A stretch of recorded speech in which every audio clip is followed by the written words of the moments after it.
Guys, Sally Bay here, and guess who's rocking those galaxy leggings? Oh, hell yeah, boy. It's me. 10 out of 10, looking great. So, as I've stated in other videos, I like doing my videos laying down. I don't like editing them because it makes me feel like I'm telling... Oh, Jesus. Sorry. Oh. It makes me feel like I'm just telling a story at a slumber party instead of, like, to the internet. And with anybody with an anxiety disorder, telling a story publicly is much more scary than just telling it to your friends. So, you guys are my friends, I guess. I mean, not I guess, but like, you know. So, today is my Uncle Rob's birthday. So, I figured as kind of a celebration, I would tell a bunch of stories about him. And to get it started, he isn't technically my Uncle Rob. He is related to my sisters biologically because their mother was his brother. He's the brother of their mother. So he's biologically their uncle, but he isn't biologically mine. But him and my father were very close ever since childhood, and since they're his uncle anyways, and my dad and him are very close friends, I feel like he's my uncle anyways, so I've been born and raised to call him Uncle Rob. So, now that we've gotten all that out of the way, my first story is about when it was my sister's 16th birthday party, and their birthday is in July, so it was a summer party. There was a lot of people there, people were drinking, Dad was cooking out, it was fun. Obviously, the underage girls, boys, whoever they were, weren't drinking, but like the adults were drinking, and so we decided to have a water balloon fight, and my drunk uncle, with his drunk smart brain of his up there, decided to throw the first water balloon. And so he had a bunch of 16-year-old girls like chasing after him and chucking water balloons at him. He clotheslined himself. Now, I don't know why this story has always been so funny to me. Maybe it was just the expression on his face, but okay, so we have a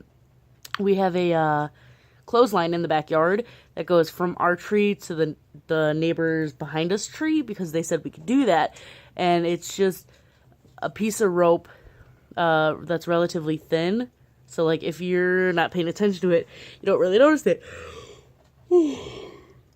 Sorry, it's like 1 o'clock in the morning, but so he was running away from all the girls, and he was looking behind him to see how far away they were as they were all running around the yard.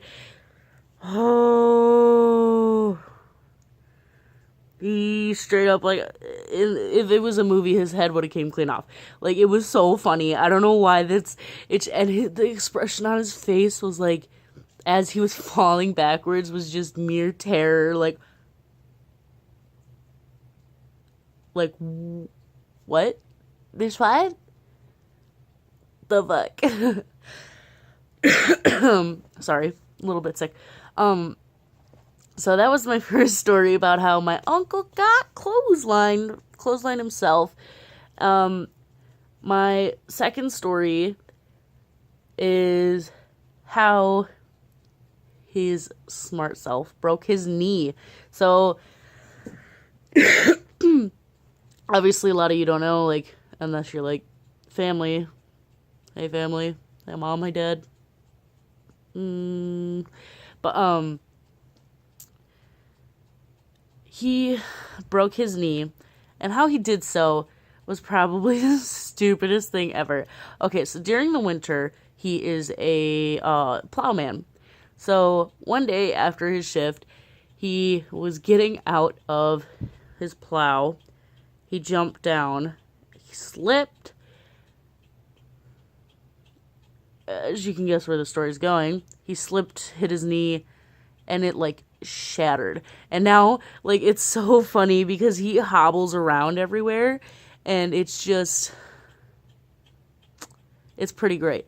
But that isn't even, like, that's not even the story that I wanted to tell you. That's just a little bit of background, which is kind of stupid since, I named this story how my uncle broke his knee, whatever. But, so his knee was completely shattered. He had to walk around with a cane, and he had to get multiple surgeries on it, blah, blah, blah, fun.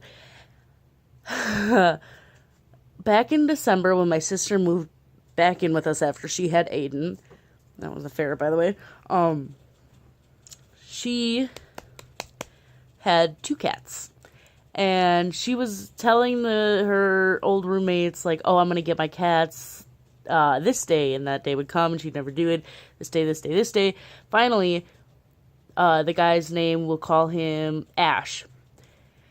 Ash was extremely irritated because the litter boxes weren't cleaned. He was having to pay for all the food, the litter that all the cats were eating, and he only had 1 cat, and she had 2. So he was like, you got to get your cats. You got to get out of they got to get out of here. You're not living here anymore. You're not paying for them. So you need to get them out of here. And it had gotten to the point where he was like, if you don't get your cats, I'm letting them out. They're free. Bye. Which is really crappy, but at the same time, like, I can see where he's coming from, because, like, she had been telling him for, like, a month that she was going to get her cats. And this was actually on my birthday, I think. It was on my birthday or the day before my birthday. And she was, like, bawling her eyes out and was like, Mom, he's gonna let my cats out into the freezing snow. And it was a snowstorm. It was literally a snowstorm. Like, people weren't supposed to be driving. And so my mom was like, it's okay, Nicole. I'll talk to him, blah, blah, blah. My mom talks to him, and he is so disrespectful. And my mom was like, I'm not having this. And obviously, a lot of you don't know, but my parents grew up in the ghetto. So my mother, although she is very adapted to the parenting life, still has her ghetto moments. So she's one of those people that does not let other people, like, mess with her or her family. And she was like, really? You're really gonna be a dick right now? More ferrets, by the way. So she's like, all right, screw this. We're getting the fucking cats. She calls up my Uncle Rob, and she's like, Rob, I need backup, yo. Nicole's situation, she's telling him all of it, and she's like, I'm going over to his house. I need you. Like, come on. So my Uncle Rob gets there, and he hobbles into the door with his cane. And my Uncle Rob's like, I think he's like 6'5", so he's a relatively big dude, and he's like 300-ish pounds, I think, and it's mostly muscle. So he's pretty intimidating, but he's hobbling in, and it's so funny because he looks like an old man, but he's like so buff, and like, Nikki's like, oh, Uncle Rob's crippled, he can't do this, blah, blah, blah. And my mom was like, Sean doesn't know he's crippled, and even if he is, if something happens, Uncle Rob can kick his ass. So, they go over there, they get the cats. Stud lived with us for a while. She had to get rid of Zeke, but he went to one of my mom's friends, and they renamed him, like, R2-D2, I think, from, Star Wars, obviously. So he's in a happy home, he's nice and chub, and Stud was massive, and I really miss that cat so much. But yeah. Alright, so the last story is about my mom and my Uncle Rob.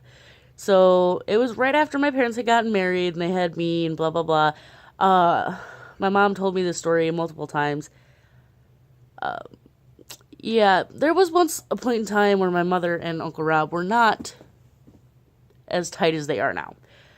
So this happened back in, like, I'm gonna have to say, like, 1999, 2000. Something went down between my Uncle Rob and my mom.